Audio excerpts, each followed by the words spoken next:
कराची में जिन्ना international airport के करीब चीनी काफिले पर दहशतगर्द हमले से कबल दहशतगर्द शाह फहाद कराची में 3 दिन शहर की किन सड़कों और जगहों पर घूमता रहा।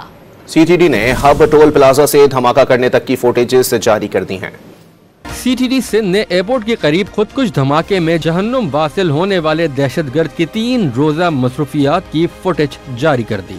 दहशतगर्द हब टोल प्लाजा से कराची में दाखिल होकर खुदकुश हमले में इस्तेमाल होने वाली गाड़ी में घूमता रहा। फुटेज के मुताबिक दहशतगर्द ने साथी खातून के साथ 5 बजे हब टोल प्लाजा क्रॉस किया और रात 10:33 पर सदर के होटल में कमरा हासिल किया। दूसरे दिन सुबह दहशतगर्द शाह फहाद गाड़ी में होटल से निकला, फिर सदर में Sony Centre, Empress Market, Rainbow Centre गया और दोपहर 2:22 पर DHA फेज 1 के सिग्नल पर देखा गया। शाम 5:15 बजे एयरपोर्ट पहुंचा और फिर 6:29 पर सदर जैनब मार्केट पर देखा जा सकता है। दहशतगर्द शाह फहाद 6:31 पर वापस अपने होटल पहुंचा। एयरपोर्ट पर खुदकुश हमले के दिन शाह फहाद को होटल काउंटर पर देखा गया। दहशतगर्द दोपहर 12:19 पर होटल से निकला। शाह फहाद 9:30 बजे कार से एयरपोर्ट पर पहुंचा, जबकि इसका एक साथी पैदल एयरपोर्ट पर दाखिल हुआ। फुटेज में पैंट शर्ट पहने साथी दहशतगर्द को खड़े देखा जा सकता है। चीनी काफिला निकलते ही ऊपर मौजूद दहशतगर्द ने फोन पर शाह फहाद को इत्तला दी।